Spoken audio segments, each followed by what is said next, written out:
Bonjour à toutes et à tous, j'espère vous retrouver en pleine forme. Dans cette séance, je vais partager avec vous un sujet concernant toujours la mécanique de Newton, bien sûr dans le cadre de vous préparer au jour de l'examen national.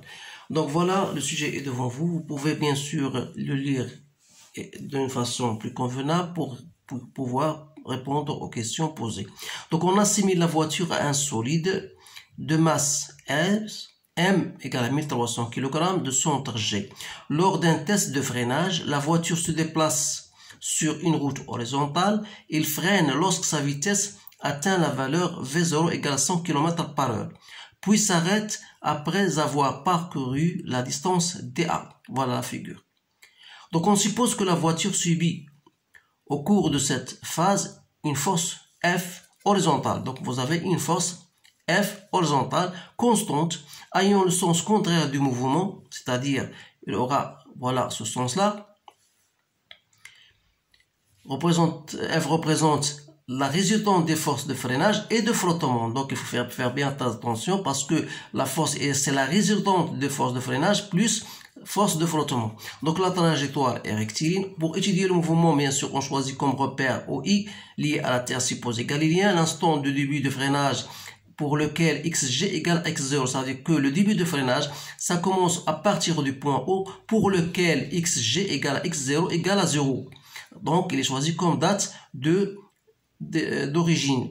Donc en appliquant la seconde loi de Newton, montrer l'expression de l'accélération que G de G égale à G égale à moins F sur M. Ça c'est la première question. On déduire la nature du mouvement. Le graphe de la figure 2 représente les variations de la vitesse instantanée en fonction du temps. Alors là, déterminer graphiquement la durée TA de la phase de freinage, l'accélération à G de G, écrire l'équation horaire xg du mouvement, déterminer la distance d'arrêt et enfin calculer l'intensité de la force F. Alors vous remarquez bien sûr que ce sont des questions typiques qui se posent généralement de cette manière-là. Alors, on va répondre à la première question. C'est toujours l'application de la deuxième loi de Newton. Donc, il faut savoir comment l'appliquer. Alors là, vous devez savoir écrire le bilan des forces, bien sûr, auquel il est soumis ce solide S. Donc, le solide S, il est soumis, bien sûr, à son poids et à la force F. Donc, on va dire que la somme des forces extérieures agissantes sur le solide A, donc on a égal à MA. Ça, c'est la seconde loi. Donc, c'est-à-dire que vous aurez P plus la force qui résulte de la force de frottement plus la force de freinage égale MA.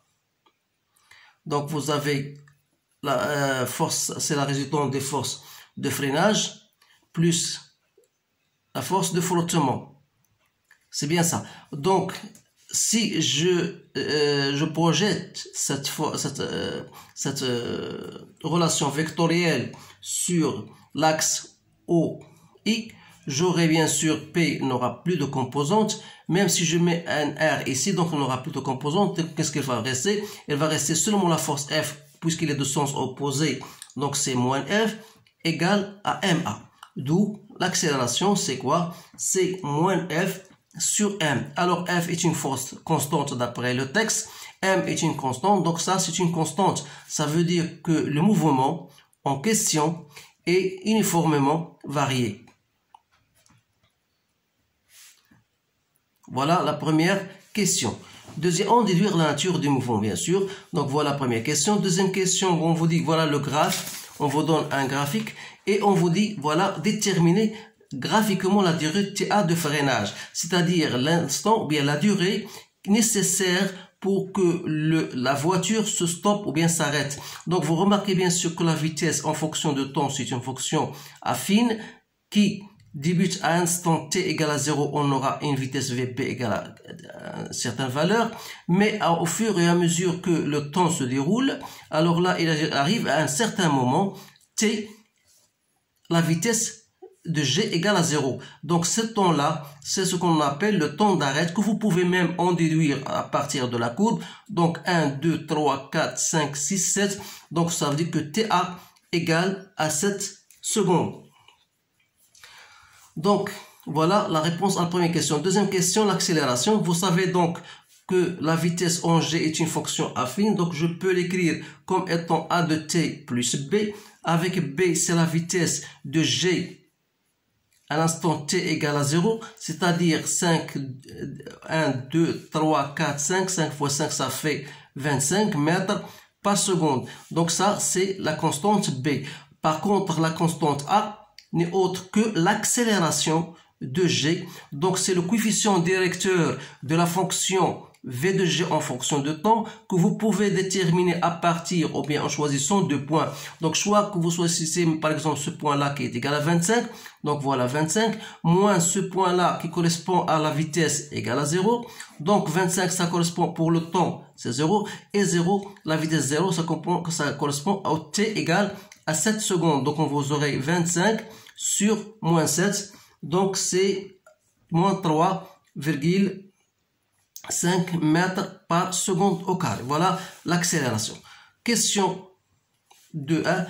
Écrire l'équation horaire x de t de mouvement. Donc, vous savez bien sûr pour écrire cette équation-là. Donc, il suffit de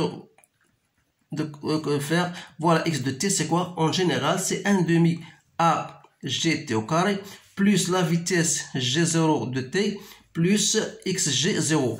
Comme xg0 égale à 0, donc, et il reste seulement x de t égale 1/2 ag de t au carré plus vg0 t. Donc, il suffit de faire votre calcul. Donc, on a moins agc 3,5. Donc, ag, c'est bien, on a trouvé ag égale, donc c'est 1/2 que je multiplie par ag, c'est moins 3,5 t au carré plus vg. Donc, voilà votre relation. Donc, maintenant, il suffit de faire, bien sûr, votre calcul. Je n'ai pas fait mon calcul. Donc, c'est à peu près, donc, 1/2 ag, donc 3,5. Donc, c'est 1,5. 1,5 plus 0,25. Donc, c'est 1,75, je pense. Donc, c'est bien ça. Je n'ai pas fait le calcul. Donc, c'est 1,75 plus 25 t. Voilà, je vous laisse le soin de faire votre calcul. Si je me trompe, je me demande pardon parce que je n'ai pas ma calculatrice avec moi. Donc, voilà, écrire l'équation horaire, déterminer la distance, on a bien répondu à cette question. Donc, xg, déterminer la distance d'arrêt. Donc, vous savez bien sûr que AT égale à TA, c'est-à-dire lorsque la voiture arrive à un instant t, donc vous aurez x de g à ce temps-là, TA, n'est autre que dA. Alors, ça veut dire que dA n'est autre que moins 1/2, 3,5, c'est-à-dire moins 1,75 TA au carré plus 25 TA. Donc, il suffit bien sûr de remplacer TA par 7 au carré plus 25 fois TA et vous allez bien sûr trouver votre distance dA en faisant bien sûr votre calcul. En ce qui concerne la dernière question, calculer l'intensité de la force, vous savez bien sûr que F, on l'a déjà trouvé à partir de la question 1, donc c'est moins M à G. Donc vous avez M, c'est 1300, que vous multipliez par AG, c'est moins 3,5. Vous faites votre calcul. Donc, j'ai trouvé 4550 newtons.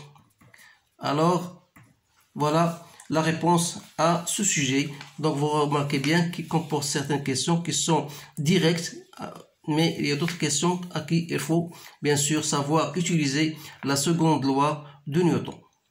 Donc voilà ce que je peux faire pour vous maintenant. Je vous remercie bien sûr de votre attention. Si je répète, s'il y a une erreur dans le calcul, je vous demande pardon. Alors, au revoir.